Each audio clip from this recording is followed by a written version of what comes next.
Beshinchi qism. Tarixni bezakligan qutatg'u bilik. Ajdodlar singdirgan bahosiz yilik.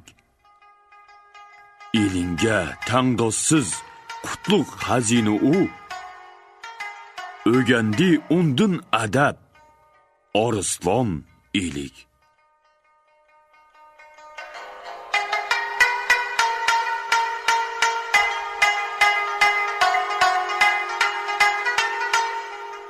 Birinchi bob.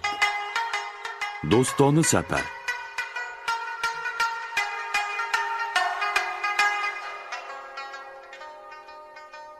Qaraxoniylar xonadonligi Uyg'urish xalqining qarori bo'yicha boshqa xonliqlarga boradigan vakillar yurib ketdi.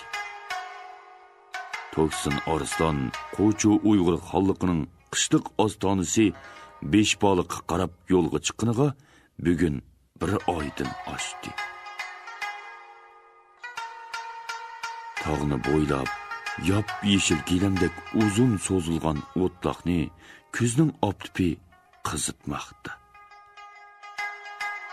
O'tloqqa tikilgan oppoq kigiz uylar cho'risida cherikchi kiyingan kishilar yinik qadam bilan uyon-buyon mengib qorovullik qilmoqda.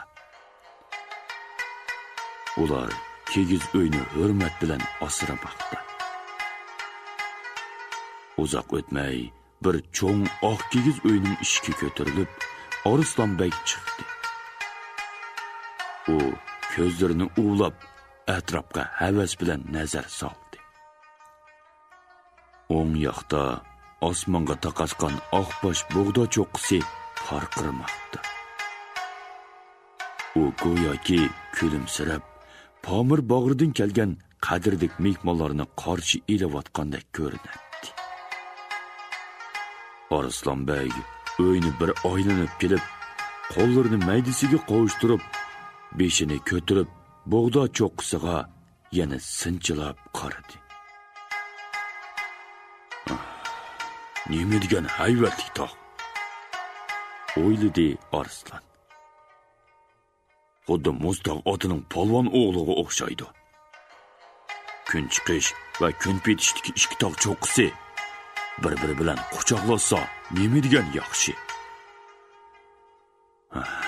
Yana Ko'ilon, Oltoy tog'lari bor. Bu tog'lar xuddi bir onaning qo'shmoq bolalariga o'xshaydi. Bu karomat tog'larning kang ko'ksidan urg'ib chiqqan azim daryolar. Torim, Yurunqosh, Ili, Ertish, Talos. Yana Sir, Omu daryolar bu ellarning tashnoligini qondirmoqda. Ariston ko'ksini to'ldirib, sop havodan bir nafas oldi va so'lg'i burilib, salmoq qadam bilan o'ychan mangdi. U qoriqchi chiriklarning hurmatiga bosh egib qo'yib, yiroqlarga ko'z tikib, ilgari mangmoqda. O'tloqda o'tlayotgan otlar. Yiroqda bir to'p kigiz uy cho'risida o'tlayotgan qo'y va kolalar uning ko'ziga chiliqdi. U oldirab mengishga tayyorlanayotgan, birsi ot to'qsa, birsi otqa narsalarni g'anjoqlayotgan chiriklar orasidan o'tib, yo'qira mangdi. Qaroq boshi bilan Beshboliqdan kelgan amaldorlar kelib salomlashdi. Nashti qilib olsangiz, dedi qaroq boshi. Ondan atlansak bo'la. Beshboliqqa yana qanchalik qoldi? So'radi Ariston. Әтілікі етіп барымыз. Javob berdi Beshboliqdan kelgan amaldor. Subashi Bökaxon bugun oldinlarga chiqmoqchi. Ular kelib, oq chedirning oldiga gilam ustiga selingan dasturxonni cho'ridab o'ltirishdi. Dasturxonga qatlama, to'qoch, bo'g'irsoq, chalpak, quritilgan pishiq qaymoq, erimchik, qo'y go'shi, pishiq tuxumlar qo'yilgan. Chirikcha chiroyli kiyingan qarmutuq bola cherik cho'gindan sutlik choy qo'yib Arslonga sundi. Choydan keyin Arslon yo'ldoshlari bilan otlarga minib tog' bo'ylab kun chiqish yoqqa yo'l oldi. Chang to'zon osmonga ko'tariladi. Otlarning do'pirlishi yiroqdilla anglanib turadi. Yaxshi orom olgan, to'ygan otlar bir-biri bilan baslashib, tizgin serib ilgirlaydi. Arslonning jiran eti boshqa otlarga yo'l bermay, beshini yenik o'ynatib, bo'ri mengishida lapildab ilgirlaydi. Kun qayrilganda, ular bog'da bag'ridan eqib tushgan bir o'stang bo'yiga tushib dam oldi. Chiriklar cho'plikka gilam silib, so'g'uq tomoq tayyorladi. Arslon o'stangni bo'ylab yuqori mangdi va qaytib, o'stang bo'yig'i silingan eyiq terisi ustida toshdan toshga urilib eqiyotgan suzuk suvga qarab o'ltirdi. Bug'do suyining sho'x sakrashlari, kishiga zo'q beradigan naqshlari muzdaq ota daryolarga o'xshaydi ekan. Lekin bu sular texmi cho'ng naqshchiga o'xshamdi nima? Dard alamlari cho'ngroqmikin tang? Pamir sularning kechirmishlari buningdimi cho'ngu? Shundoq. Go'yda ular hayvat ovoz bilan g'arqirab, tog'larni g'ulitib, toshlarni do'milatib, tangdossiz qudratli kuchi bilan yer jahonni zilzilaga keltirib, tuzdangliklarga etilganda, bu sulardan paydo bo'lgan g'azablik to'lqinlar dunyoni ostin-ustin qilib o'tadiganday qiladi. Mushundoq yuzlagan sular qo'shilib ulg'ayganda jahonni titratmaydi deb kim aytibdi? Yana texi eli bilan eritish daryosi. Algi bahri bor, yomonlarga qahri bor bu azim daryolarni ko'rsangiz, ichingizga potmay xushal bo'lasiz. Shundoq, tog'lar davolg'usa, daryolar g'azabga kelsa, man deganlarmi bavo kelolmaydi, dedi Arslon o'z-o'ziga.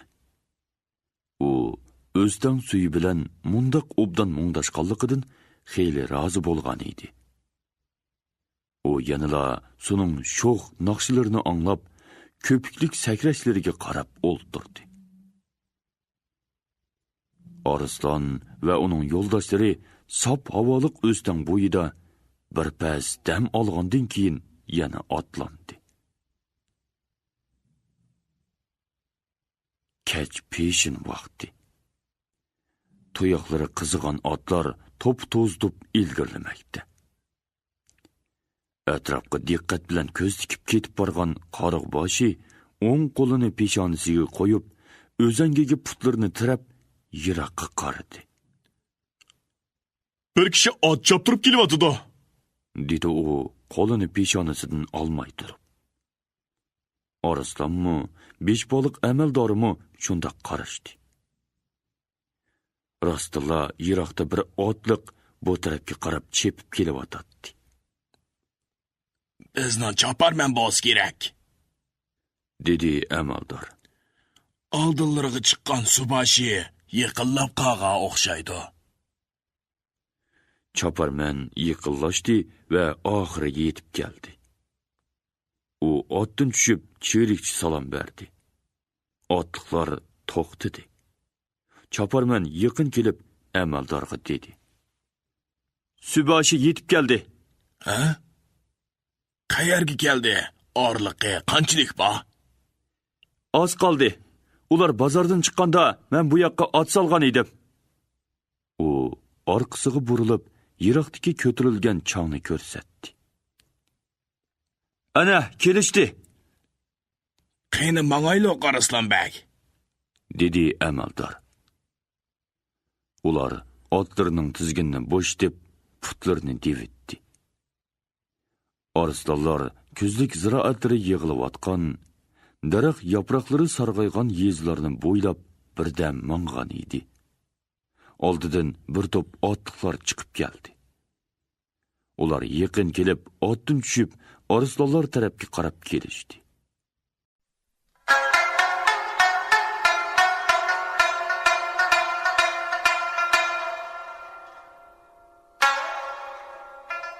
Çeyrikçi kiyim kiygan, beliga xanjar osqon qori soqol burutluq, yo'g'on gavdilik bo'ka suboshi, yo'g'on qadam bilan to'pning oldida keladi. Arslonlarmi otdan tushib, ular yoqqa bir necha qadam mangdi. Har ikki taraf ro'baro to'xtashdi. Suboshi g'uloshlarini echib keldi. Arslonmi qo'llarini egiz ko'tardi. Ikkaylan samimiy quchoqlashib ko'rishdi. Ularni tunishtirg'ili tayyorlangan amaldor bir chet qilib, tunishtirishmi hojat bo'lmay qoldi. Ular ko'rishib bo'lgandan keyin boshqa amaldorlar ko'rishdi. Suboshi va uning amaldorlari bak qizg'in edi. Arslon va uning hamrohlarimi noyda xushal bo'ldi. Lekin ularda odamlardan emas, otlardanmi horg'inlik ko'rilib turibdi. Manzilga yetib keldi. Bu xushallik albatta. Ammo Qashqardan chiqqandan beri bir oydan ortiq yo'l menish, yana kelib uzoq cho'l jaziralarni besib o'tish ig'ir safar bo'lgan edi. Ulug' Qarxoniylar xonligining cherik o'ltisi Arslonbekni qarshi olamiz, dedi Suboshi va ikki qadamchi kayniga yenib, qo'llarini juptaklab hurmat bildirdi. Qo'chu Uyg'ur xonadonligining eliga kelib, qarindoshlar bilan uchrashganligim uchun xushman.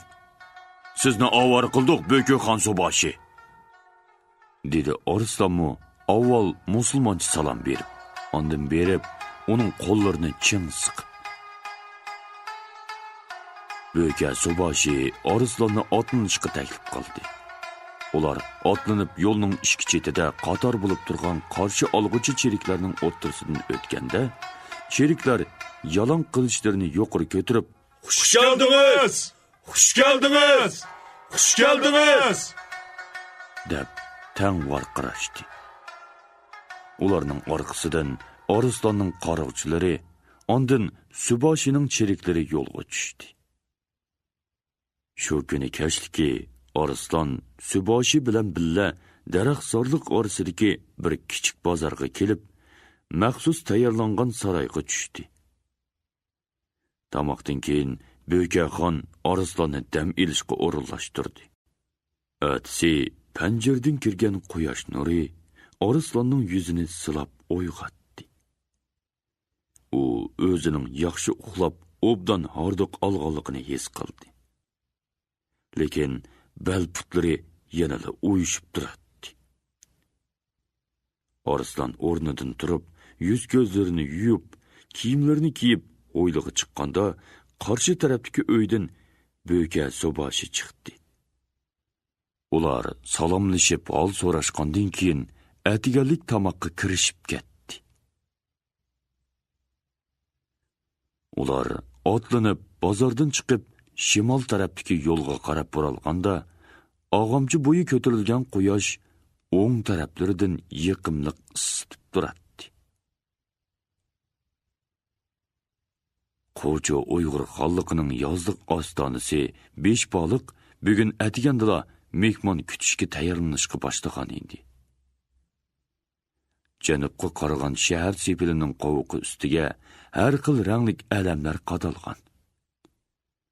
Qovuqning ikki yoq sepili ustida nayzi qalqonliq cheriklar qator tizilgan. Qovuqdan boshlanib, bir chaqirimchilik yo'lning ikki yoqida qarshi olg'uchi cherik va mulkiy amaldorlar, xizmatchilar, cheriklar ham boshqa ayol shaharliklar yo'lga qarab mehmonni kutishdi. shahardan 3 chaqirim yiroqlikda yo'lning ikki chetidagi pashtoqdan nog'ri sonoy ovozi yangradi. Bu ovozdan sepil sirtidagi qarshi olg'uchilar mehmonning yetib kelganligini sezdi. Ana, ularmi yetib keldi. Otliqlar to'pi oldida 3 nafar otliq amaldor yo'l boshlab keladi.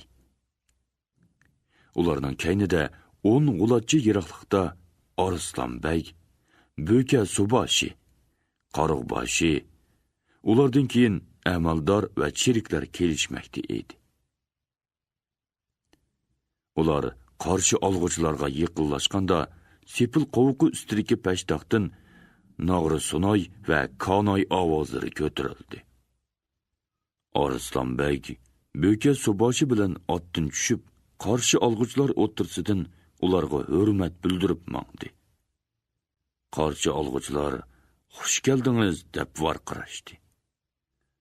Cheriklar yalan qilichining poyniki bilan so'l beligidagi qalqonni urib, "Omon, omon" deb tang ovoz bilan tovlashdi. Qovuq oldida qator tizilib turgan o'rda amaldorlari Arslonni hurmat bilan qarshi oldi va shahar ichiga boshladi. Beshbaliq shahrining janubiy qovuqiga yaqin joydagi 2 qavatlik egiz mehmonxonaning ustiga aylantirib silingan peshayvonda Arslonbek salmoq qadam bilan aylanib yuradi. U peshayvonning janubiy tarafiga kelib to'xtab, shahardan 70-80 chaqirim yiroqlikda qad ko'tarib turgan hayvatlik Tangri taqqa nazar soldi. Qarag'oy belbog'liq Tangri teg'i kun chiqishdan kun petishga so'zilib, mugidab yotgandek ko'rinadi. Arslon beshini bir oz ko'tarib, bog'dog'i qaradi. Bog'da oldingi kundagidan cho'ngroq, egizroq ko'rindi. Osmon bilan o'ynashgan Botir tog' uni bek so'yindirdi. Yeshil osmon tegida quyosh nurida parqirgan bog'da go'yo hali ham Arslonni qarshi ilib ko'limsirab turgandek bilinadi. Bog'da cho'qqisi Arslonda bek yiqimliq, so'yinishlik hissiyot paydo qilgan edi. U Oyg'ir buloqdan o'tib, To'qsin tuzdanligiga egilganda, ko'z oldida qad ko'tirib paydo bo'lgan bu egiz cho'qqiga havas bilan uzoq qaragan edi. Bu cho'qqa uningga o'zi aytib berolmaydigan ajoyib kuchlik madad beradi. Arslon Qashqardan yo'lga chiqqandan beri Tangri teg'ining janubiy etikini bo'ylab 2 oyga yaqin yo'l mangdi. Uning nazarida Tangri teg'i ulug' tog' edi. Lekin u bug'do cho'qqisini ko'rgandila, Tangri teg'ining ulug'ligining qanchalik zo'r darajada ekanligini bildi. U ot ustida yo'l manganda, qo'nalg'iga tushganda, tog' oralab manganda, oralab bug'doga uzoq qarab qoladi. U bog'doning kun petishga qargan ko'ksi ostidagi bir kichik shaharga kelib tushganda, bog'doga teqimi yiqinlashganligini ko'rib xush bo'ldi. U oldingi kuni qo'nalg'i o'tloqda bog'doning o'ng yonida turib omonlashdi va muzdog' otining salomini sundi. U yana oldingi kuni bug'do bag'ridan tushgan daryo suyidan qiynib ichdi. U suvning sho'x naqsini angladi. Uning bilan mungdashdi. Mana bugun u shu bug'doning kulimsirab qarshi olganligini ko'rmaydi. U o'ylig'inicha bog'dog'i qarab uzoq turdi. Keyin aylanib peshayvonning kun chiqish tarafiga o'tdi. Uning ko'z oldida Tangri teg'ini beg'irlab uzun so'zilgan yezilar ko'rindi. Sepilning kun chiqish qovuqining teshida yo'lning o'ng tarafida hayvatlik bir bino ko'rinib turadi. Bu bo'lsa, bizning xon ordimiz. Dedi Arslonga hamroh bo'lishga belgilangan bir amaldor mehmonning so'latlik binoga tikilib qarab qolganini ko'rib. Bizning ulug' Idiqut xonimiz yoz kunlikka Qo'chodagi qishliq ordudan kelib, mana shu orda turdi. Ah, bak yaxshi, go'zal ordu o'xshaydi. Dedi Arslon va beshini egizrak ko'tirib, yanama yiroqqa qaradi. Yiroqda yurtning u chetida kun chiqishdan kun petishga qarab so'zilgan qumliqni ko'rdi. Qumliqning u chetida o'ng yiqida bir tog' qariyib yotadi. O'dilida yiroqdagi ufuq ustida egiz tog'lar o'va ko'rinib turadi. O tog'lar oltin tog'lari, dedi heliqi amaldor. U mansibi bo'yicha xonning mehmonlarini kutadigan mehmonxona boshlig'i edi. u yoqlamo bizning xalqimiz qaraydi. Bu yoqda kun petishda ili bali xalqi bor. Chet arimiz Sayram ko'ligichi boradi. Arslon uning tushuntirishlari sizmi bu to'g'riliq tafsili biladi.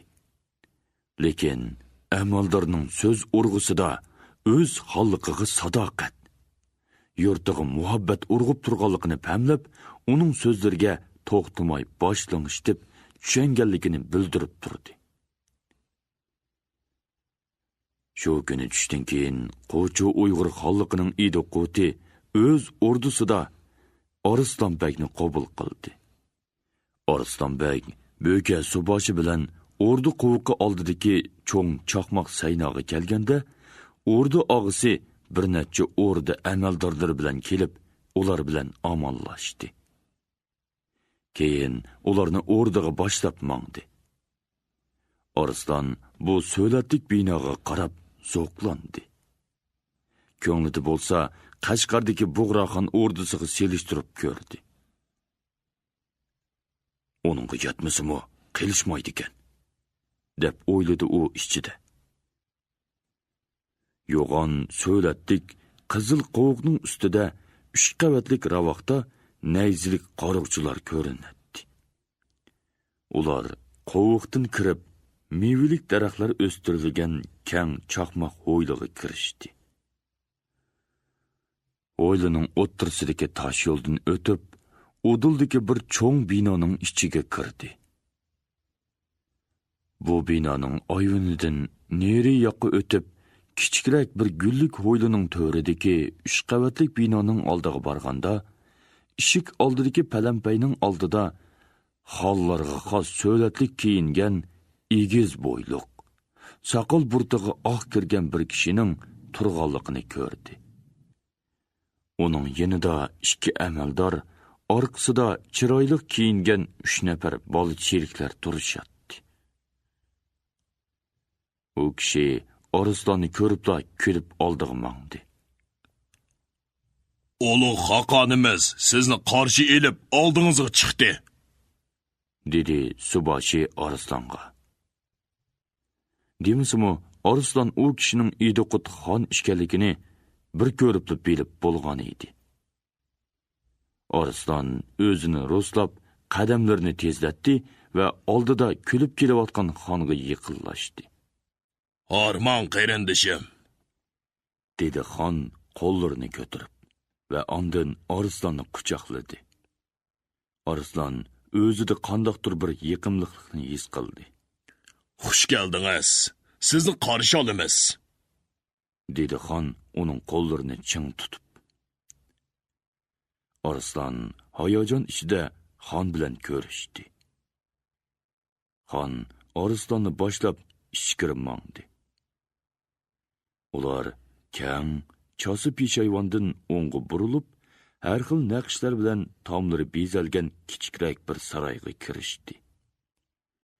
Idiqut xon Arslonbekni qizil oli zilchi ustiga selingan oq iyiq terisiga o'ltirishga taklif qildi. o'zimi Arslanning yinida o'ltirdi. Bu Arslanga to'g'riraqi Arslan orqali Qaraxoniylar xondonligiga va Sutuq Bug'raxonga bildirilgan katta hurmat edi. Chunki Arslan yo'lga chiqish oldida Qo'chu Uyg'ur xondonligining mehmon qabul qilish nizomini, İdiqut xonning qaysi darajalik amaldorga qandoq muomalada bo'ladiganligini 2 hafta vaqt sarf qilib atoyin tonishgan. Ularning yo'sollariga uyg'unlasholmay hurmatsizlik bo'lib qolmasligi uchun maxsus mashqmi qilgan edi. İdiqut xonning o'zini xon qatorida ko'rib ko'rishganligidan u bakmi so'yindi. Subashi, o'rda og'isi, Arslanning qariq boshi tövende o'ltirishdi. Uzoq yo'l mengib qiynaldingiz, dedi İdiqut xon Arslanbekka qarab. Bir necha kun obdan dam iling. O'zdirga hashqallo ulug' Xaqon, dedi Arslan va qo'ynidan bir tovar lipopni ilib xonga sundi. Sutuq Bug'raxon o'zdirga salom dedi. Xon lipopini ichib, ichidan qalin qog'ozga yozilgan xatni yuqoridan tövanga qarab o'qidi. Xat o'qiyotganda uning chiroyida birdam jiddiylik, birdam xushallik kayfiyati sezilib turadi. Xatda mundoq yozilgan edi. Qo'chu Uyg'ur xalqining ulug' İdiqut xoniga. Qaraxoniylar xondonligimizning ordusi Qashqar baliq tuturishliq inillari Sutuqdan salom. Bizning al ishtirimiz yar yo'lak bo'lishtir bilan obdan ketib bordi. Paravalliq, beliglik, birlik, qo'g'din ishlab qo'yilgan yiroq nishonimiz qadamma-qadam ufqqa ega bo'lmoqda. İşimizda yetishsizliklarmi oz emas. Bu yaqindan beri kun petishdan samoniylar yog'i bo'lib, bizning elimizga besib kelishga tayyorlik qilmoqda ekan. Biz adashqa adash, yog'i degan o'ranimiz bo'yicha hamma uluslar bilan inoq o'tishni orzu qilamiz. Shundaqla yog'ini urib, yondirishga tayyorlanmoqdamiz. Sizlarning xalqlari bilan bizning xalqimiz qarindosh. Ulusimiz qarindosh. Hammamizning tili bir, yeziqimiz bir, odat yo'sullarimiz bir, niyatimiz bir. Sizlarning biz bilan birga hamdamlik qilishlariga ishonamiz. Bultur avatgan putuklari bizni baxush qilgan edi. Al adashligi, davlat ittifoqligi utuq bilan birga ro'noq tepishimizning halqisi. Yaqinda elik xalla qurultiyini ochmoqchimiz, ham yana davlat qurilganligining ma'rimini o'tkazmoqchimiz. Agar malol kelmasa, kelib qurultiyimizga va to'yimizga qatnashib berishlarini so'raymiz. Qoldi ishlarni Arslanbek to'liq so'zlab bera. Uzoq yillar omon bo'lishlarini tilab, inillar Sutuq. Boris yili 9-oy. İdiqut xon putukni o'qib bo'lib, Arslanbekka qarab kulimsirab dedi. Adgi! Ulug' Sutuq Bug'raxonning Qaraxoniylar davlatiga yetakchilik qilib, al ulusni adgi kunlarga yetkazayotganlik uchun baxush biz. To'g'ri siz. Bizning ulusimiz bir, til va putkimiz bir, telikimizmi bir. Dinimizning boshqa bo'lishi bizning ishlarimizga qachilik qilmaslik kerak. Bug'raxonning al paravalligi va alni qo'g'dash uchun qilib kelgan ulug' ishlaridan baxush biz. Arslanbek xonning so'zini diqqat bilan tingshidi. Xonning so'zidan Sutuq Bug'raxonning umidi yerda qolmaydiganligini bilib, bak xush bo'ldi. İdiqut xon Arslan bilan uzoq so'zlashdi. So'zlashgancha ularning inoqligi texmi kuchaydi. Shu turqida ular go'yo biri xon, biri to'ksin emas, hayvatlik bir qaysar Arslanga o'xshaydi. Ularning birlikka kelgan mazmut irodalari 4 tog', 2 qumliq bag'rida yashayotgan kishilarning o'rtaq orzusi edi. Idoqutxon tamoqqa taklif qildi. Ular Arslonbekni qorong'i tushganda, dugilak, to'g'risi egiz bir cho'ng saroyga boshlab kirishdi. Bu saroy Arslonning diqqatini o'ziga tortdi. To'g'risining kindigidan sangilab turgan chaqmoq panus ichidagi shamlarning yo'riqi qizil qog'ozdan o'tib, uyni qizg'och yo'ritib turadi.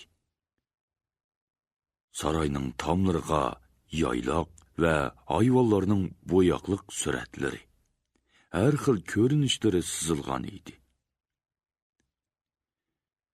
Xon, mehmon va hamrohlari bilan uyning o'ttirsidagi past dugilak shiraning cho'risidagi ko'rpalar ustida putlarini olmab o'ltirishdi.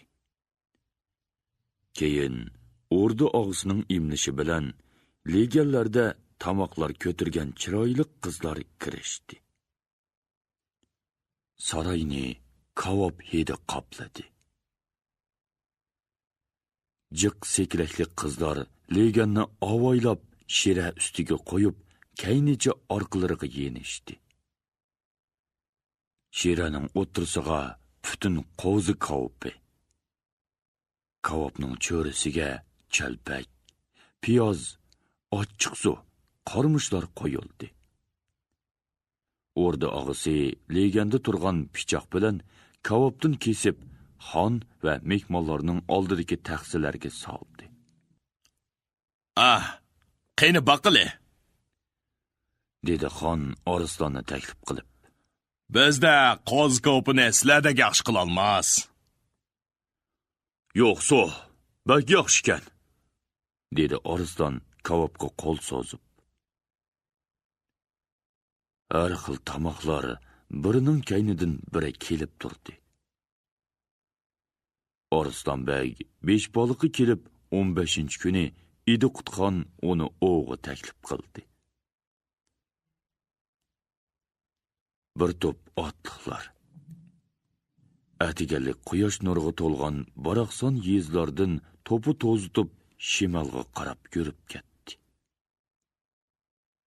Ular cheksiz keng qumliqqa qarab otlarini qo'yib etishdi. Idoqutxon egiz, chiroyli oq arg'imiqining ustida o'ltirib, uning boshqa otlarga yo'l bermay yo'ritib ketib borganiga ich-ichidan zo'qlanadi. To'rt toygon otlarning oldidaroq chepib ketib boradi. Arslon bo'lsa, o'rdadan avatilgan bo'z arg'imoqqa mingan edi. Arg'imoqmi xonning arg'imiqidan qilishmay ketib boradi. Arslon o'zining ilgirki yaxshi ko'rdigan bo'z arg'imiqini esiga ilib, bu arg'imoq bilan selishtirdi. Bu arg'imoq uning arg'imiqidan qilishmaydigandek qiladi. Alpozdan qaraganda yugurishda balkim o'tib ketidigandek turadi. Lekin uning arg'imiqi ziyrak edi. Sutuq bug'raqan bilan ovga chiqqan vaqtlarda yoki cherik mashqi qilgan chog'larda uning arg'imiqi nima desa shuni qiladi. Cho'lvorni qo'yib etsimi, arkilab Arslonning kaynidan mang'atdi. Esat. U o'lib ketdi-da. Oxiri Arslonning qo'lida qiyirib o'ldi. O'lish oldida Arslon so'zilib yotgan qadinos bo'z arg'imiqining cheklarini silg'anda, ikkilisining ko'zlariga yosh kelgan edi. Bu arg'imoq chepishda uningdan eshib ketsimi, egisiga bo'lgan sevinchda uningga yetishi mumkin emas edi. U Arslonga qadinos edi. Arslon tizgin tortib ketib borgan bo'z arg'imoqqa qarab, ulug' kichiktinib qo'ydi-da, yiroqqa ko'z soldi. Ularning otlari endi qumliqning oldidagi keng o'tloqqa kirgan edi. Kep qoldikmi? dedi xon yenida to'riq arg'imoqqa minib kelayotgan bo'ka suboshiga qarab. Ha, kep qoldik. Bultur biz ov qilganda yuqorqi yo'l bilan kirgan edik. dedi subaşı xonga qarab. Ular qumliqqa yaqinlashgandan keyin subaşı orqasidagi 3 nafar cherikni qum dövüsiga chiqib qarashga buyurdi. Boshqa cheriklar o'tloqning shimol yaqini bo'ylab ko'npechishga so'zilib uzun sap tortdi. Xonning qaruvchisi tutqichi gullab ishlangan yoni uningga sundi. Yana bir qaruvchi o'xshashla o'q yoni Arslonga sundi. İkisi kashti tikilgan, po'piklari sangilab turgan sadoqliq qomduni bo'yinlariga asdi. Xon ovchiga xos chaqqon ham puxta kiyingan edi. Arslonmu suboshi avatgan ov kiyimini kiygan. Ular shu topda jangga kirishga tayyorlangan oliblarga o'xshaydi. Ot choptirib ketgan 3 nafar cherik qum dövi ustiga chiqib, o'zangiga dastlab turib, yiroqlarga qaradi. Keyin birsi etini bu yoqqa burab, qo'lini ko'tarib polonlatdi. Bu ilik keldi deganning yeriki edi. Xon va uning hamrohlari tizginni qo'yib berib, otlarni devitib, to'yg'un tayg'onlar boshlarini ko'tarib, atrofga qarg'inicha o'tloqqa chopdi. Otlar qizib ilgirledi. Ana, chiqdi! dedi xon xushal holda va hammadan avval etini qo'yib berdi. 20 dak ilik söksöklik qum dövlaridan irg'ib chiqib o'tloqqa tushdi. Ular oldidagi uzun shoh munguzlik erkak ilikka agishib, jinining berichi chepshatdi. Iliklar o'tloq chetiga borganda qator turgan cheriklarni ko'rib, so'lga buraldi-yu, qumliqdan chiqqan otliqlarni ko'rib, o'ngga buraldi. Ediqutxon Arslonbek sheriklar bilan iliklarga hujum qilishdi. Toyg'onlar otlarning oldida o'qdek chepib berib, iliklar to'pig'i yiqillashdi. Bir toyg'on bir kichik ilikni maydisi bilan urib yerga do'milatdi. Ilik qo'pib qashqila turganda ustiga etilib konidan tishlab oldi. Bir yigit kelib, ilikning putlarini bog'laganda ondan toyg'on tishini qo'yib berdi.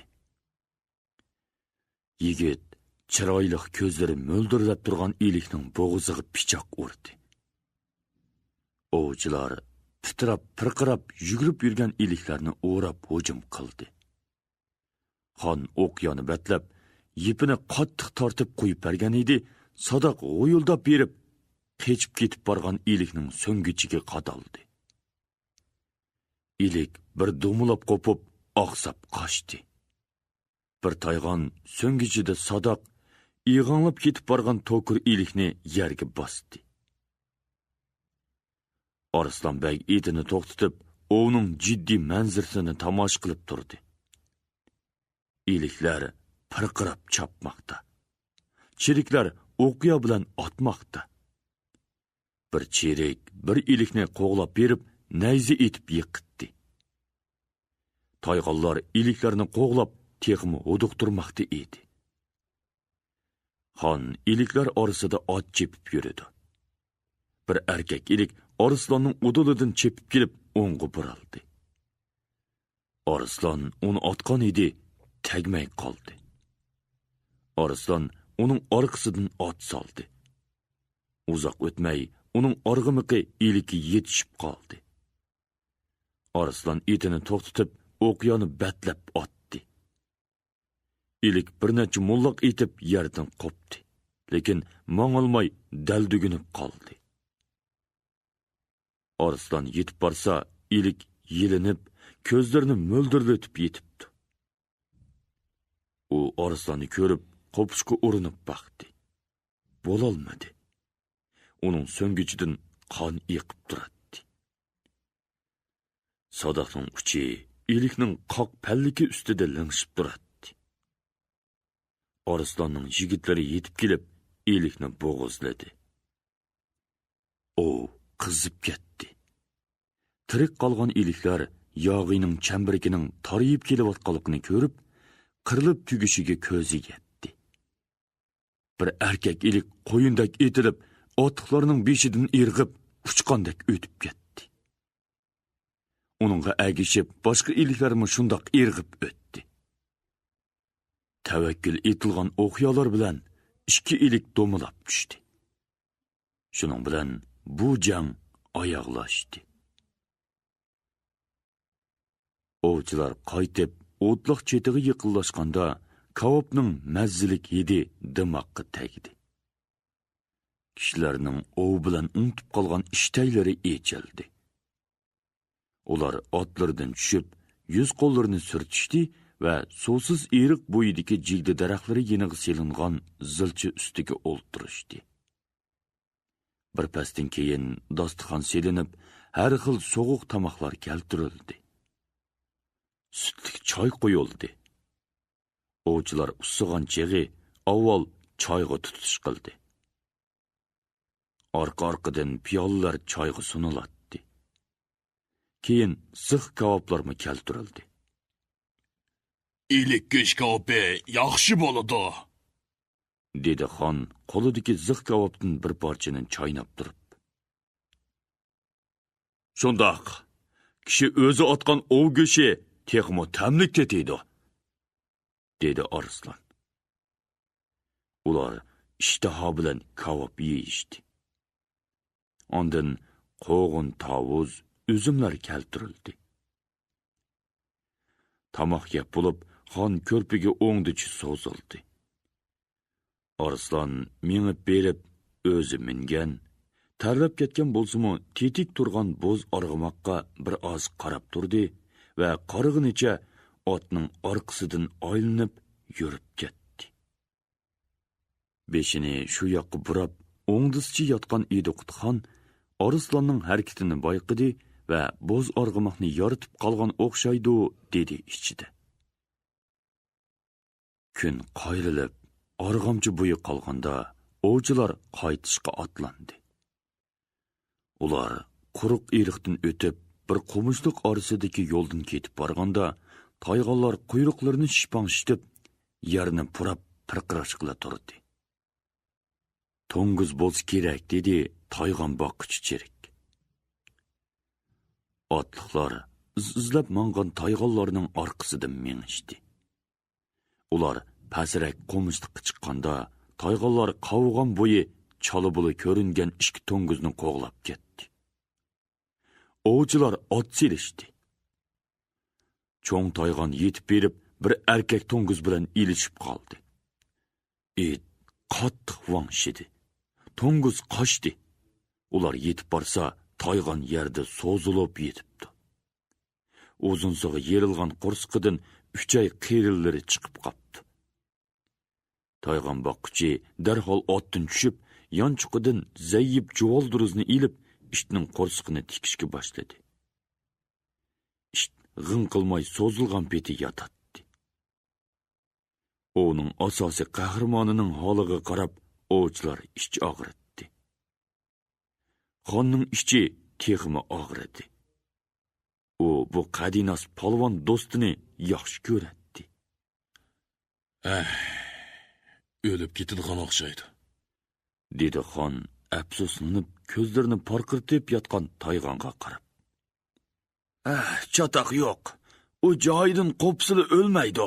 Biz mangili, dedi toyg'on boqquchi. Ular mangdi. Boshlarini burab, ishtga qarab qo'yishadi. Ozroq mangandan keyin isht beshini ko'tirib, ularga qaradi. Yerim chaqirimcha mangandan keyin isht osta qo'pib, dalduginib mangdi. Keyin tuz mangdi. Ondan sekildab mangdi. O'lmaydi, dedi toyg'on boqquchi hayajonlanib. Hammaylan xush bo'lishdi. Isht yetib kelib, otliqlarning oldiga tushib, yana to'ng'iz izlashga boshladi. Ular texi uzoq mangmagan edi. Cheriklar qumushliqdan bir o'lik to'ng'izni so'rab chiqishdi. u bu yoqqa qochgan mekijin ishgan. Tayğanlar qavab sol yoqqa chopdi.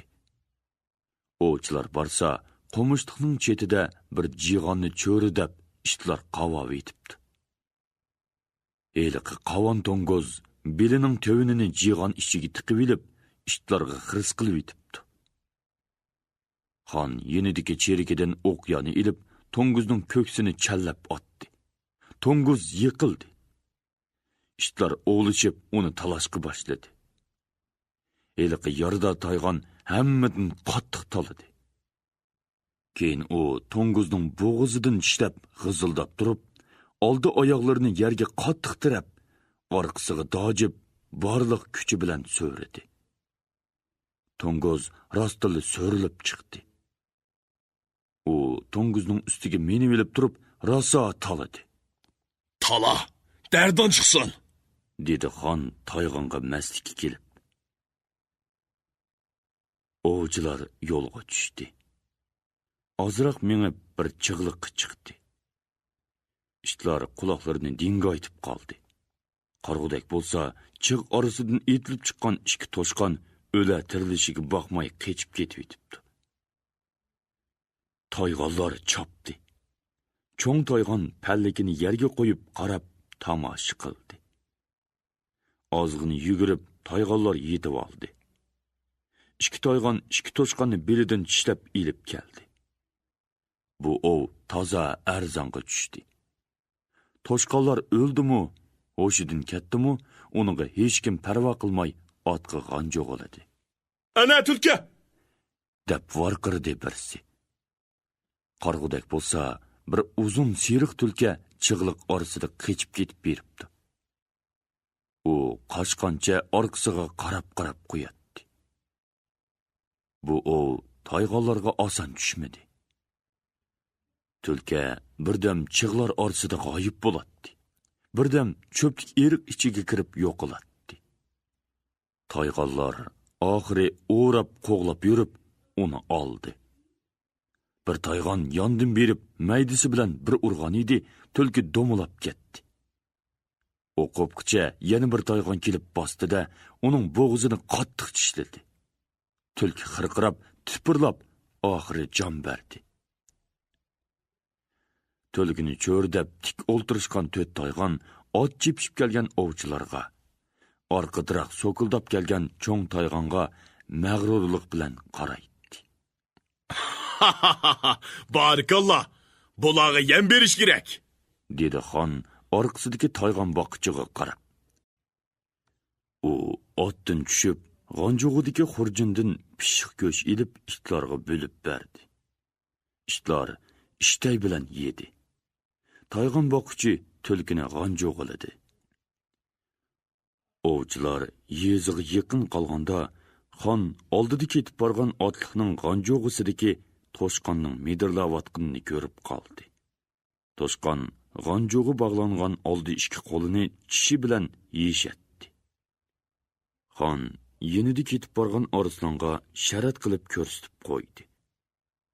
Boshqa birsi oldidagi otliqqa bir nima demoqchi bo'lgan edi, xon uni to'sib qo'ydi.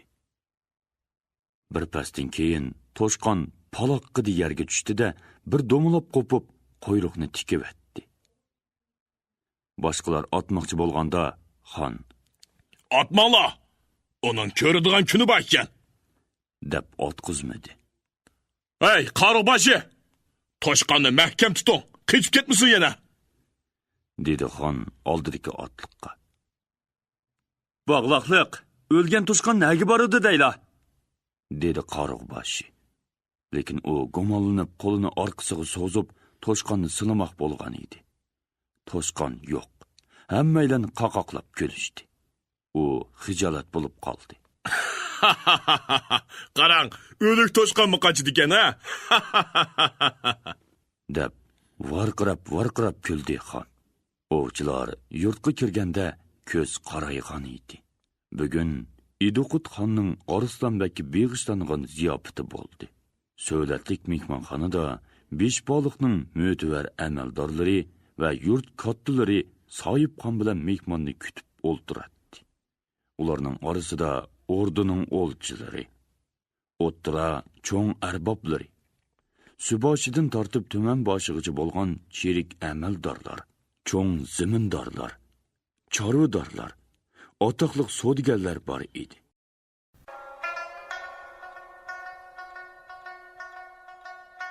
Bo'ka suboshi hammadan xush ovoz, harakatchan edi. U salobatlik kiyingan cherik boshliqlar orasidan o'tib, o'rda arboblarining yeniga berib, ozroq paranglashdi. Keyin yo'g'on qursoq, yuz burunlari moylashgan qora soqolliq puldorlar bilan salomlashib o'tib, saroy amaldorlari bilan so'zlashib o'ltirgan 3 nafar Xanzu kishining yeniga bordi. Ular o'rinlardan qopib qarshi oldi. Suboshi mehmonlar bilan paranglashdi. Ularning ichidagi o'rda amaldorlarga xos Xanzucha kiyingan uzun chor soqolliq birsi ko'ngil bo'lib so'zlashdi. Olchinbek tilmoshlik qildi. Kishilar oralab saroyning ishkiga qarab qo'yishatdi.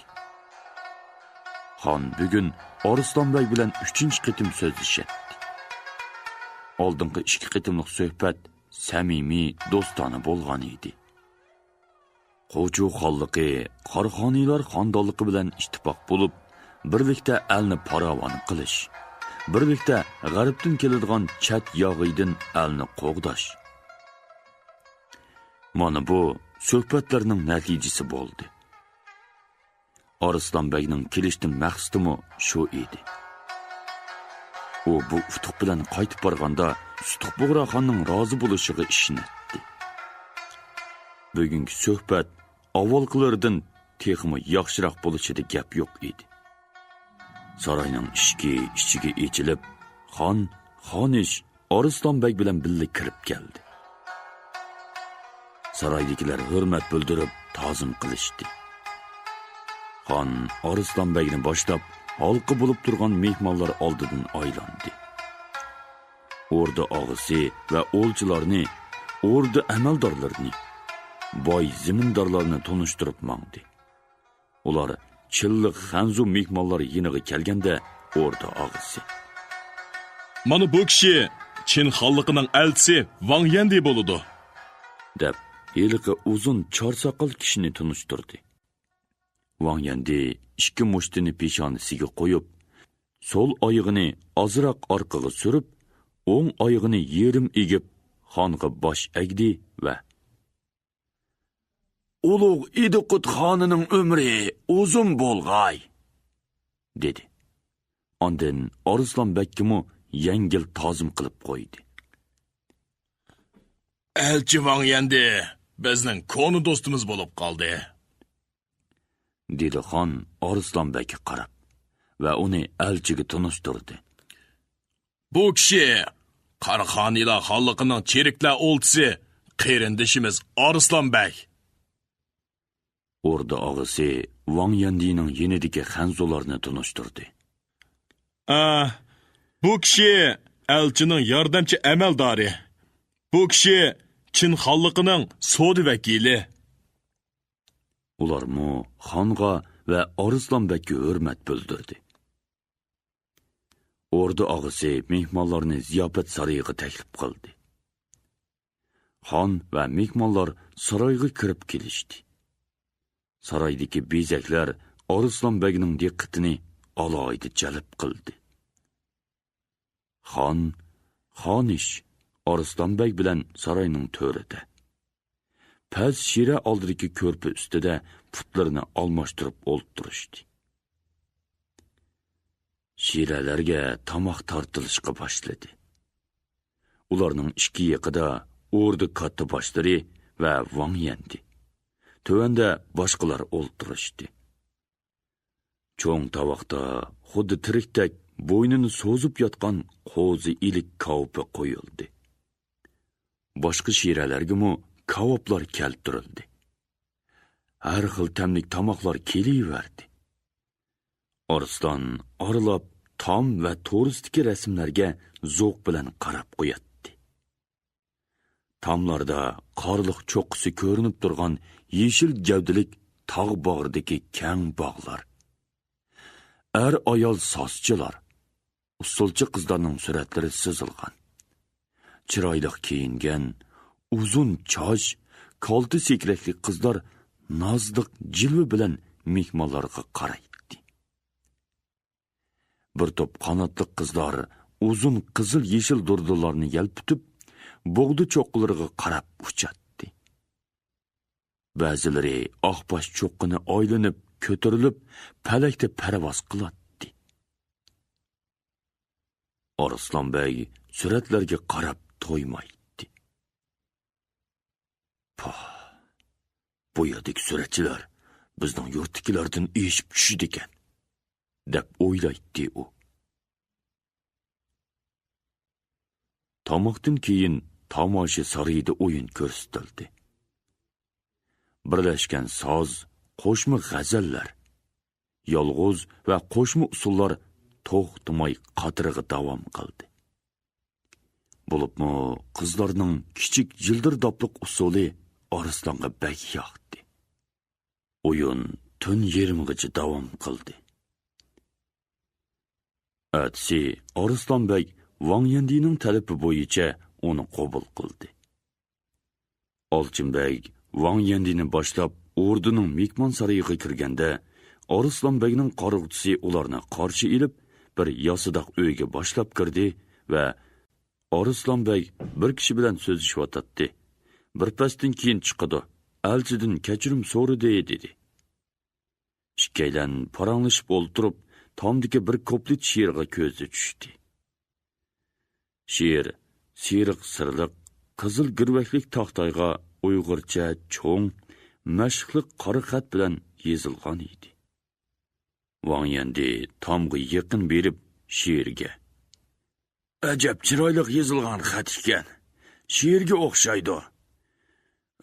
Biroq men tushuna olmayman", dedi yinida o'ltirgan Olchinbekka. "Shundoq, she'r", dedi Olchinbek va she'rni o'qib berdi. Bilikli arandin kelur azgülük, biliksiz nadandin nari kazgülük. Bilgadin ögrengil kelur qutsana, biliksiz yamandin yiroq tazgülük. Olchinbek bu she'rning ma'nosini tushuntirib berdi.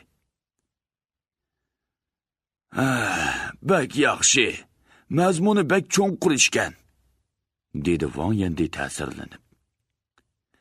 "Sizmi shoirlikda qilishmaysiz, Olchinbek. She'rni boshqa tilga she'r bilan og'dirish tilmash shoirning qo'lidan keladi."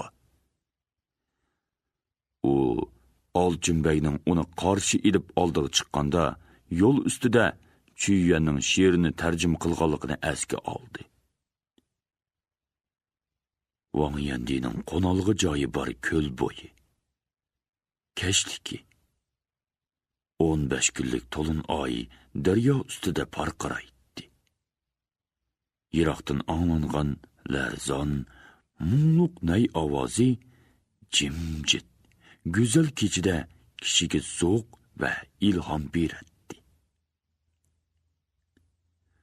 Yeshil cho'plikka tikilgan so'latlik ikki cho'ng qora uyning eshigi oldidagi ikki mo'miga cho'ng qizil panus esilgan. Qora uy oldida va atrofda qarovchi cheriklar turishadi. Xanzochi uzun chopon va beshiga qora mo'zi kiygan Wang Yandi ko'l bo'yida u yoqdan bu yoqqa ikki qitim mengib, keyin kecha manzarasiga qarab to'xtadi. U ko'l ichidagi oyga qarab bir oz turgandan keyin o'rilib osmondagi to'lin oyga qarab beshini yengil eg'anlatdi va Xanzo tilida deklamatsiya qilib harakat bilan she'r o'qishga boshladi. She'r o'qish boshlanganda uni qarshi ilishga besh baliqdan kelgan Olchinbek kelib, o'rnida to'xtab, diqqat bilan she'rni anglab turdi va tugaganda: Belli elçi, dedi orqasiga buralgan elchiga qarab. yaxshi yozilgan she'r ekan. Siz bek yaxshi o'qidingiz. Ha. Siz mashhadimidingiz? dedi elchi kulib. Ammo men Uyg'urcha o'qishni bilmayman. Bu sizga xos. Men oldingi yillari bizning elchimiz bilan sizlarning ilinglardagi vaqtimda ba'zi shoirlarning she'rlarini qiziqib o'qigan edim. Masalan, mashhur shoir Chuyuan, Libay, Dufularning she'rlaridan ba'zilarini xotiramga ko'chirib olgan va yodlabmi olgan edim. Siz o'qigan bu she'r Chuyuanning she'ri emasmi? Uyg'urchaga o'rganda mundaq bo'ladi. Bu hayotlik yo'lida men tashladim ildam qadam. Meni yillar tashlab etarmu degan tashvishdiman. Şoňa üssem atiganda tagdım ulan gülini, hamda üzdim suv boyuyda suv gülini keşdimen. Kezidu altın quyosh birla kumush oy to'xtamay. O'tidu ko'klam bilan kuz o'zaro navbatlashib. Men g'azang paslini o'ylaganda qo'rqqim keladi. Sulmig'iydi dilbirim bevaq qiro pasti kelib. Ular kulishdi. Uzoq yo'l yurib hardingiz. Besh baliq yetib borgan yo'lmi oz qoldi. Hech gap emas. 2 oylik otliq safar oson emas albatta. Yo'l xatarlik ekan. Qiyinchiliklarmi oz bo'lmadi. Siz konu do'stimizning uzoq yo'l besib, Peqirni qarshi olganligingizga ko'p rahmat. Hech qisi yo'q. Bu bizning vazifamiz.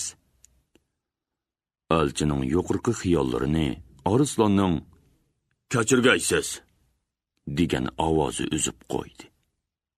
U orqasiga buraldi. Kutkizib qo'ydim. Qani, o'ltirli, dedi Arslan.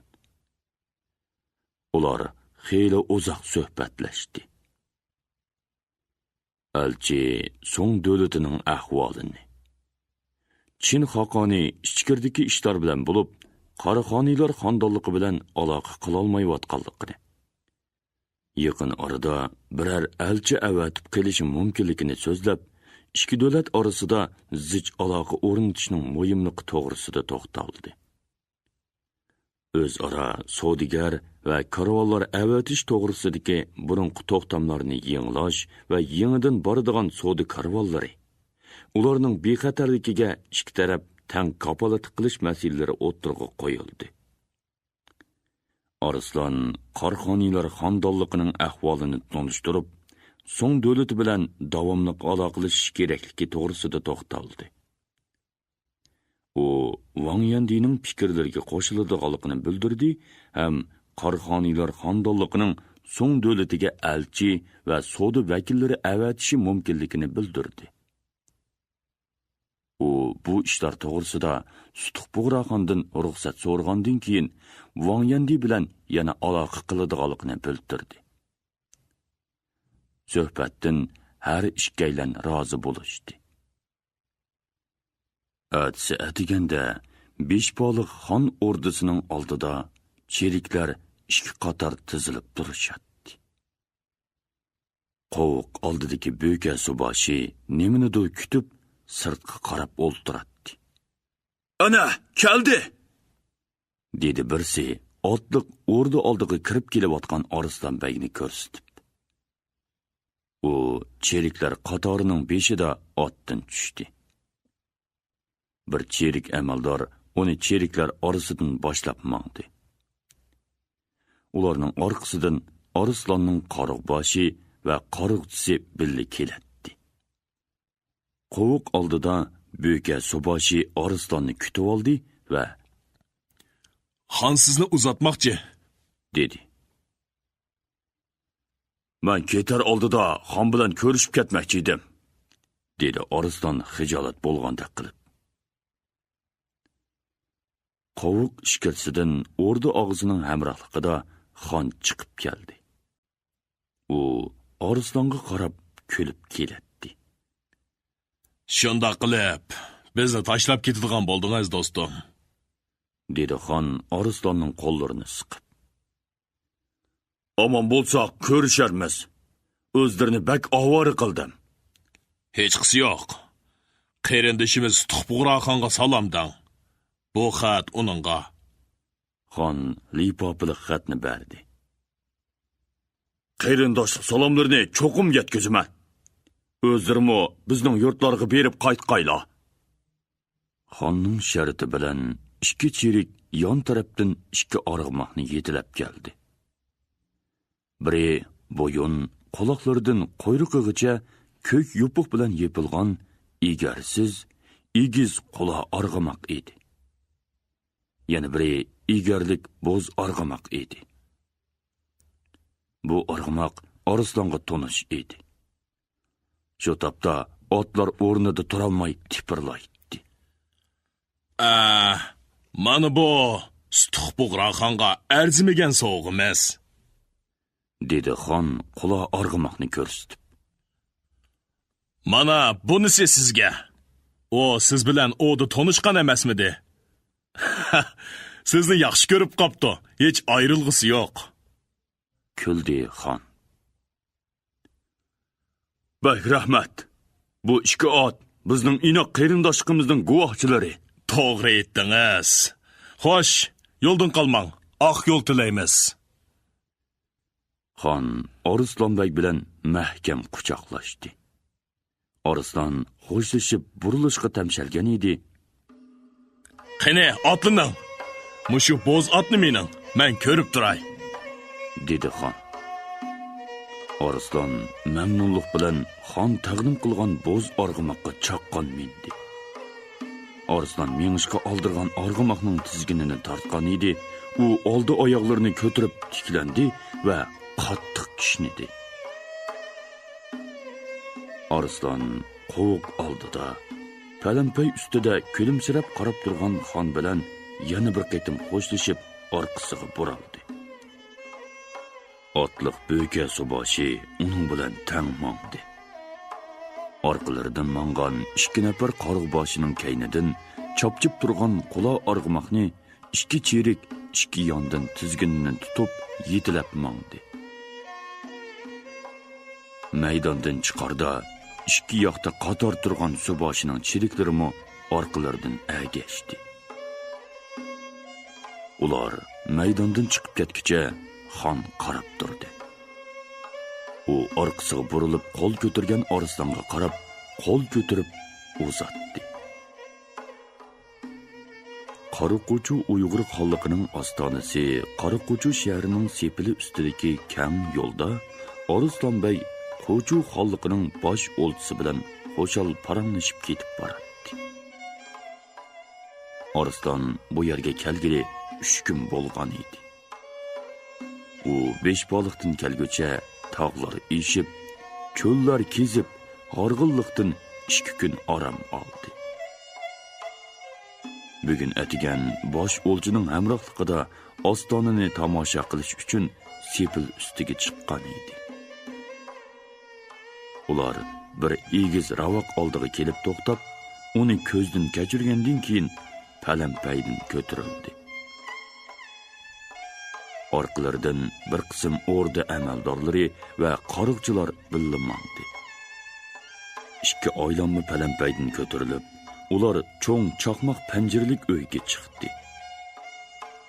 Tosh yog'ochdan mahkam yasalgan bu uydan butkul ostona choli bo'la ko'rinib turadi.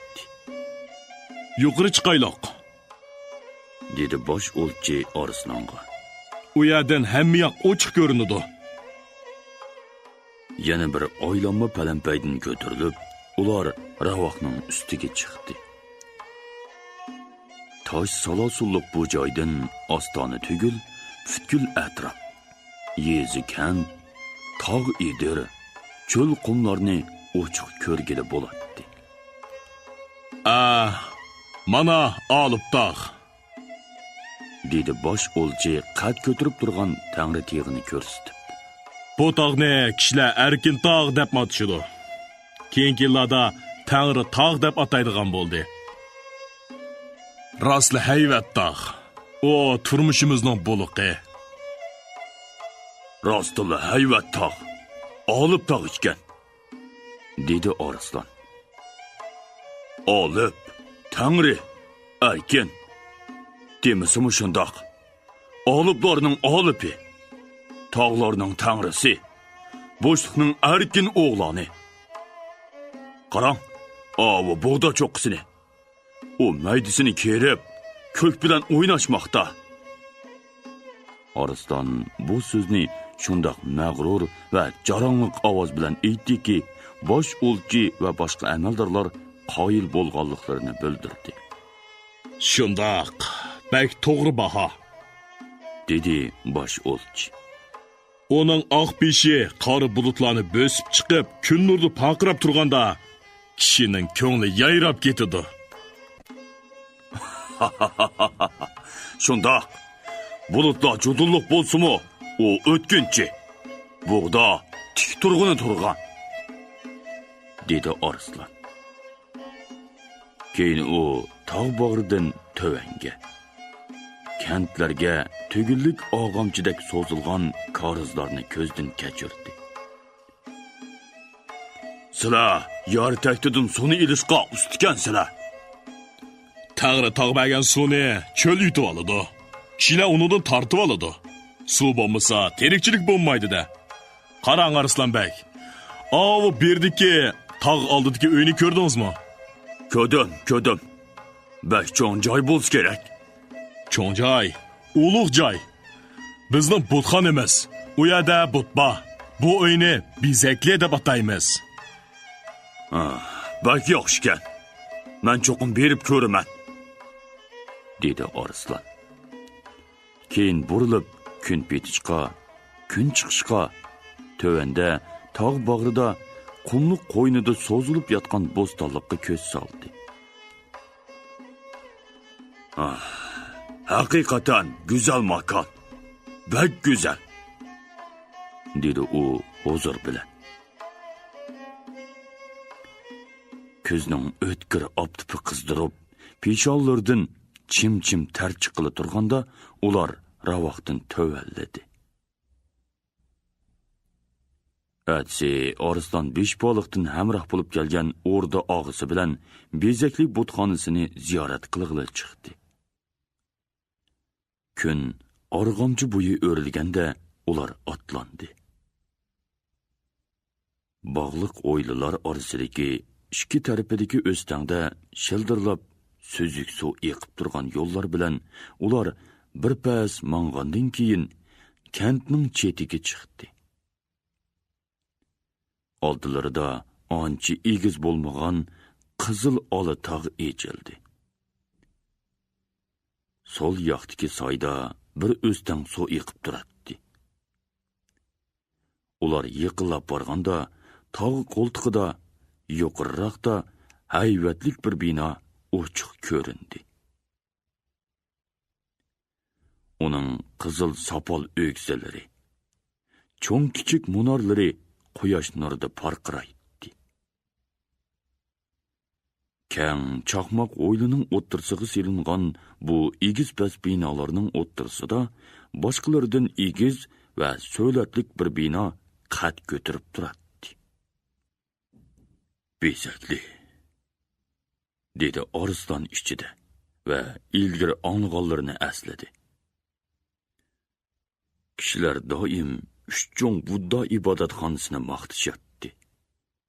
Biri Xotan Budda ibodatxonasi, biri Qashqar Budda ibodatxonasi, yana biri mushu bezakli.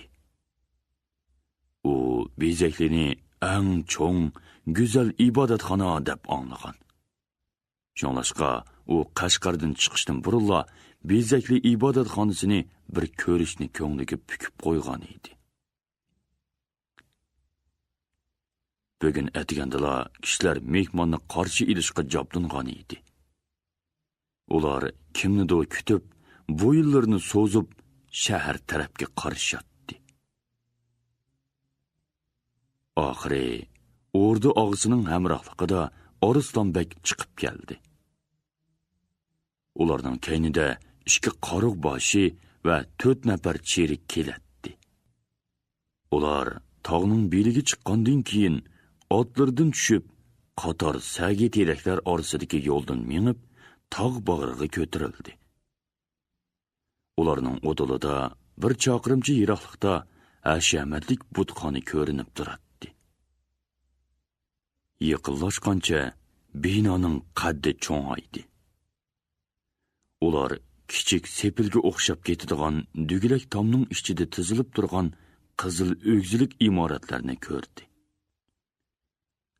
Yo'g'on 2 qanotli qovuq ustiga qizil sir bilan Uyg'ur yeziqida yuqoridan tövanga bezakli degan xat yozilgan girvaklik uzun taxti esilgan. Arslonbek to'xtab beshini ko'tarib taxtayga qaradi. Bezakli, go'zal ot. Ishchi obdan bezalgan bo'lsa kerak, deb o'yladi u. Bu imoratlar orqasidagi tog' yo'tlarida ko'pligan gami botxonlarining eshiklari ko'rinib turadi. O'rda og'isi ochiq qovuq ichiga diqqat qilib qoldi. Arslon u yoqqa qaragan edi. Yoshangan bir rohib kaynida agashgan 2 yosh rohib bilan chiqib keldi va qovuq palampiyidan avaylab tushib, Arslonning oldiga keldi va 2 qo'lining olqonlarini juplab, peshonasiga qo'yib, ozroq egildi.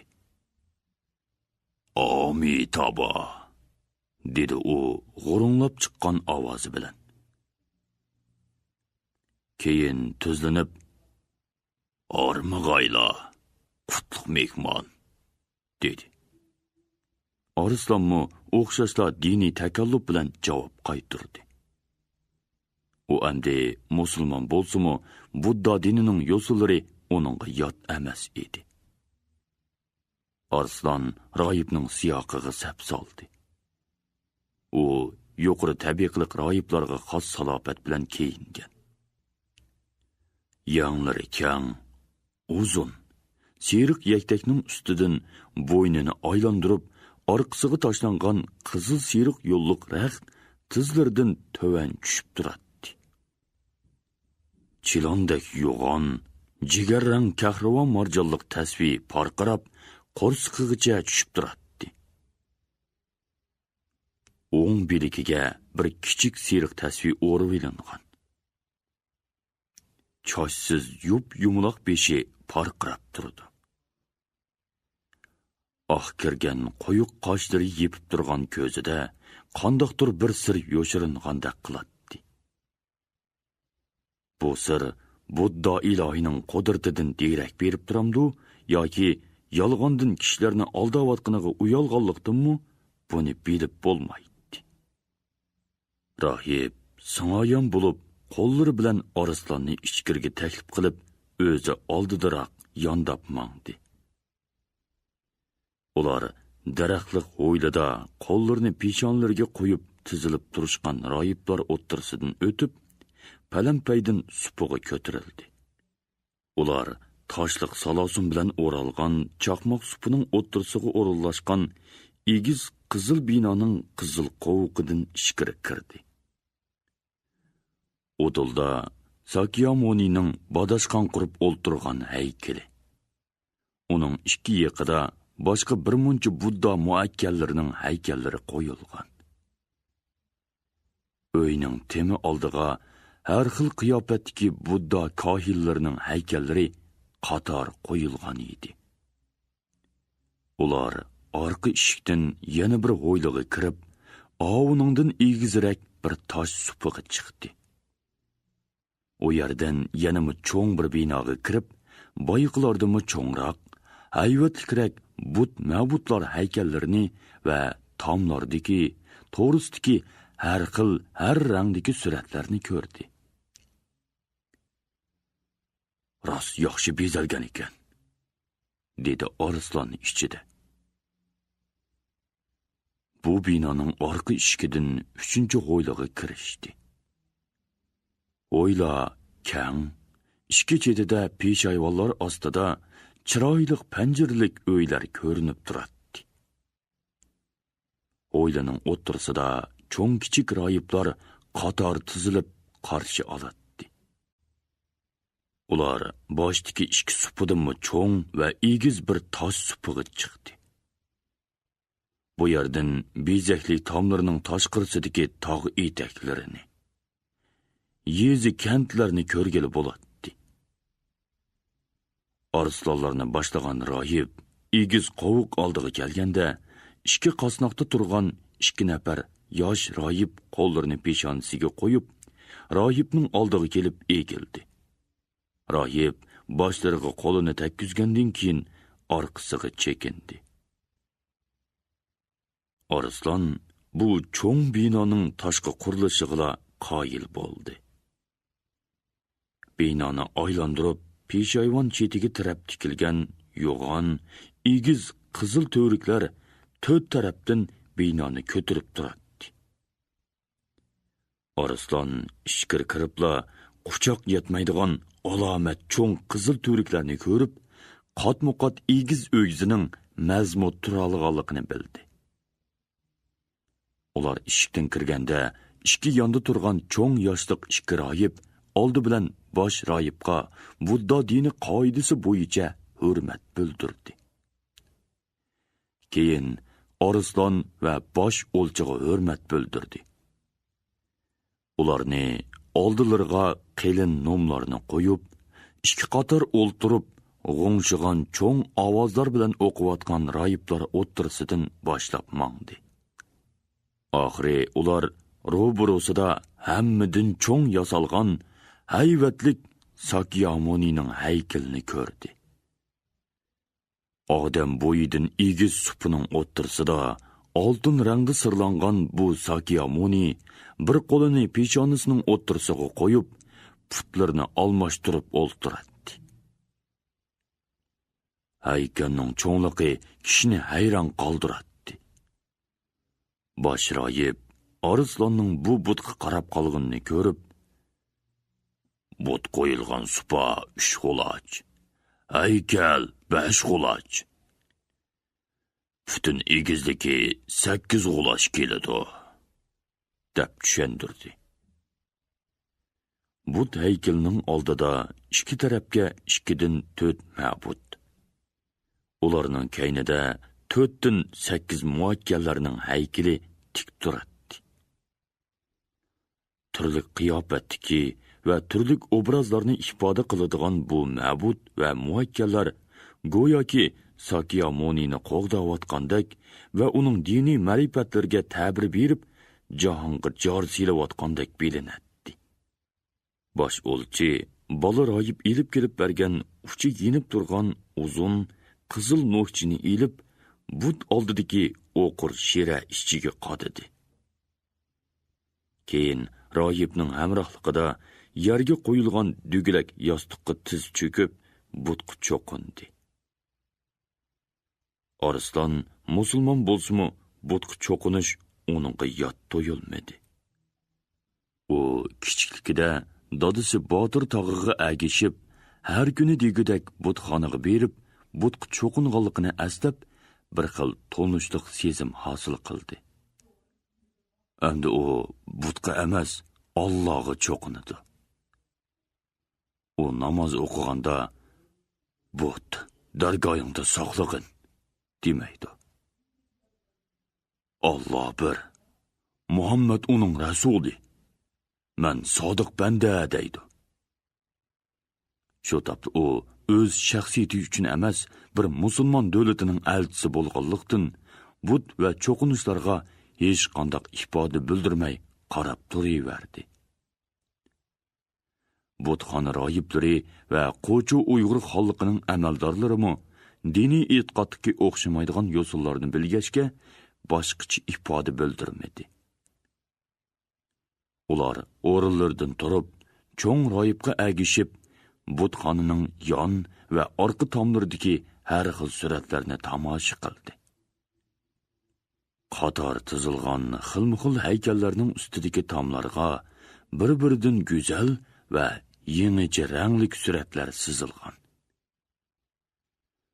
Burxonlarning ajdahoga minib, osmonga chiqib, devilar bilan urushishi. Qanotliq hörlarning jillarni qo'g'lab zarba berishi. Sher va yo'lboslarga mingan kishilarning g'or ichida devilar bilan jang qilishi. Butqa agashgan rohiblarning 7 qat osmondagi qatma-qat ravoqliq binolar ustida oylanib uchishi. Bulut ustida o'ltirib, soz qilayotgan, naqshi aytayotgan va samo bo'shliqida usul o'ynayotgan hörlarning parvoz qilishlari. Bu ajoyib, g'aroyib suratlarga zavq bilan qarab chiqdi. U bu suratlik manzaralarni Qashqarning ilgirki butxonasidagi suratlar bilan selishtirdi.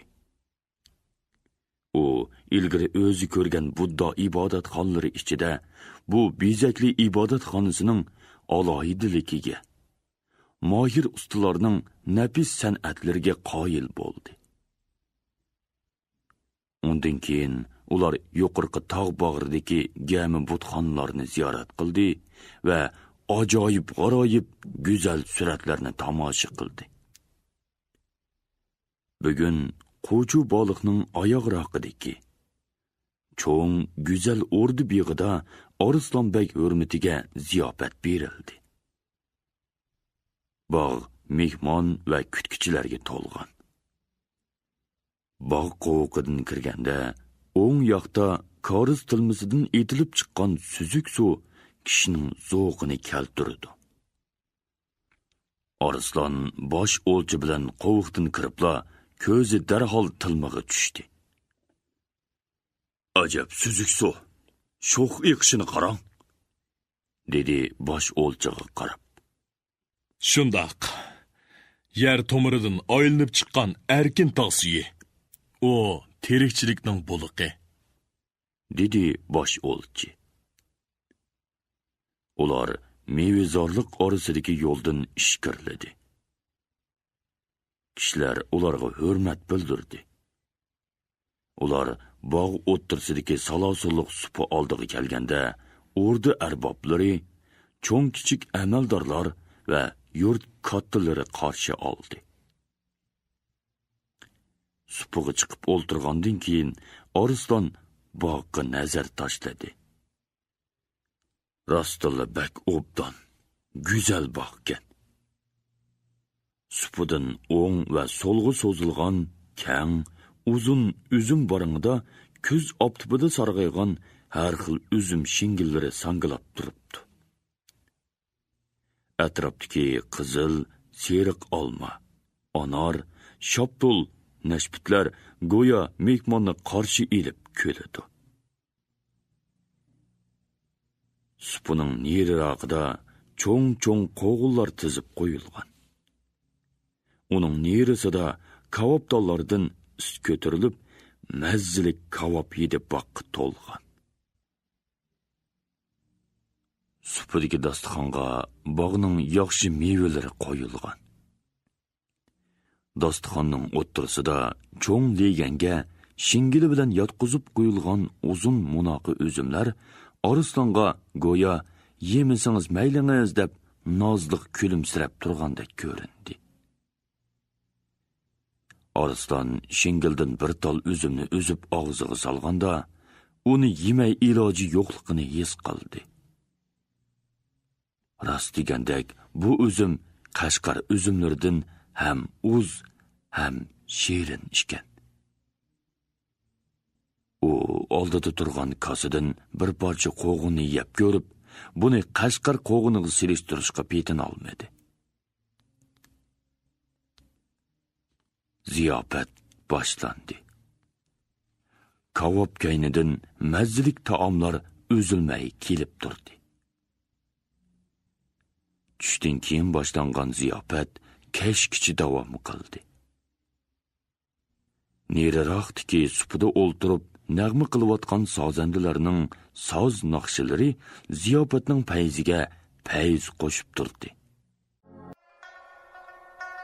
Naqshi usul qo'shoqlar kayni-kaynidan qaynab turdi. Kechqurun bo'lganda soz avjiga ko'tarildi. Kishilar zo'q bilan sozandilar o'ltirishgan yoqqa qarab bo'yin deshatdi. Bir jup qiz yigitning sho'x chaqqon usullaridan keyin kak soqol bir sozchi g'ijikini bir sho'x ohangga boshlayotdi. Boshqa sozchilar uningga tankash qildi. Bir pasdan keyin sozchi naqshi boshladi. Qatar-qatar qop-qora tog'da, erkin tinch o'rmonliqda, orchi so'gat ostinda, omroq qushlar sayrar. Taranglik qo'ruqliqda, ot qog'isiz manki xo'sh qilur ol, oning tek o'rinlarda. Rejak ohangni takrorladi. Sozchilar, naqshchilar ovoz qo'shdi. Oy, oy, oy, oy! Sozchi naqsini davom qildirdi. Tarang qat-qat bük tog'da, asli qalin o'rmonda, egiz tik qiya ostinda, to'gal jimjitliqda. Ermash-chirmash so'gat ostinda, inchkigina suv qirg'oqinda, aman o'ltirarga loyiq ol, oning tek o'rinlarda. Ko'pchilik ovozi jo'r bo'ldi. Oy, oy, oy, oy! Yiroq bo'ling tarang tog'da, seviklik o'rmonda, zumrad suvlar bo'yinda, jimjit tuzlanlikda. 8 yilga tabranmagan, surlik shu joyda, bir yolg'iz xo'sh bo'lg'uluq ol, oning tek o'rinlarda. Oy, oy, oy, oy, oy! Ko'karib turar ko'riklik tog'da, ko'ngil yarashi adgi o'rinda, ko'p baraqson so'gatlikda, o'rkash oqqan suvliqda, ko'z qochqinlardan nari, ko'rinimish, bilinmish o'rinda. Ko'sanchiksiz chin ko'ngillik ol, oning tek o'rinlarda. Soz naqshilar yana ho'y-ho'ylab dopu-dumboqni avjiga ko'tardi. Cho'ng kichik ayollar usulga tushib ketdi. Avval yavaş samog'i o'ynashib, keyin ishki-ishkidan bo'lib bir-birini oylanib pirqirashga boshladi. Sozga agishib, usul borgan sari chapsallab qaynab ketdi.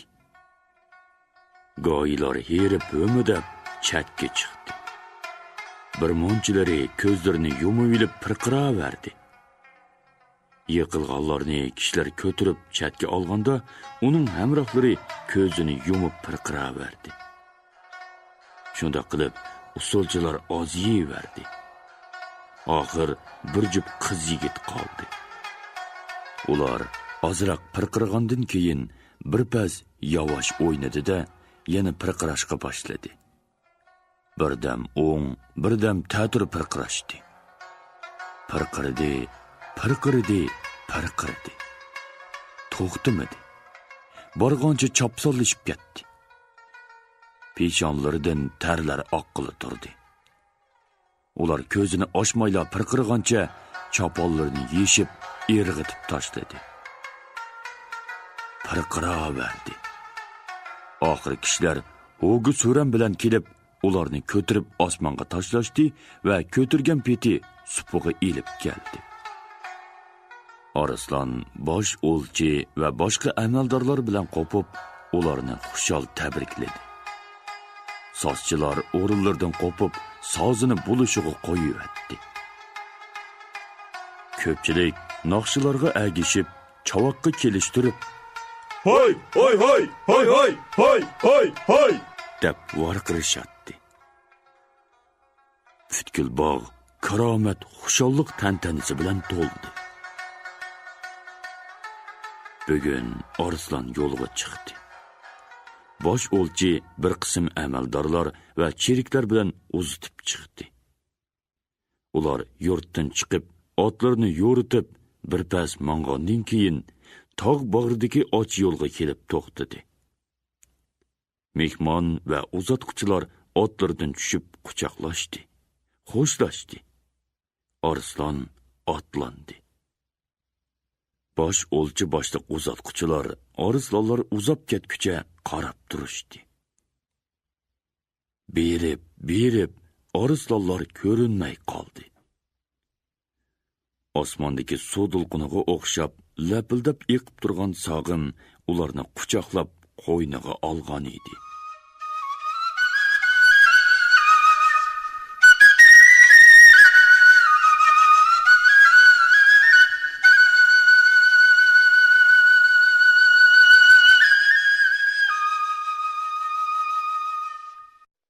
İrpon elektron şirketi turlik lug'atlarni chiqarib, til boyligingizni oshiribla qolmay, bu xil asarlar bilan odam bo'lishning epini o'gitib, dil boyligingizni ovundirmoqchi.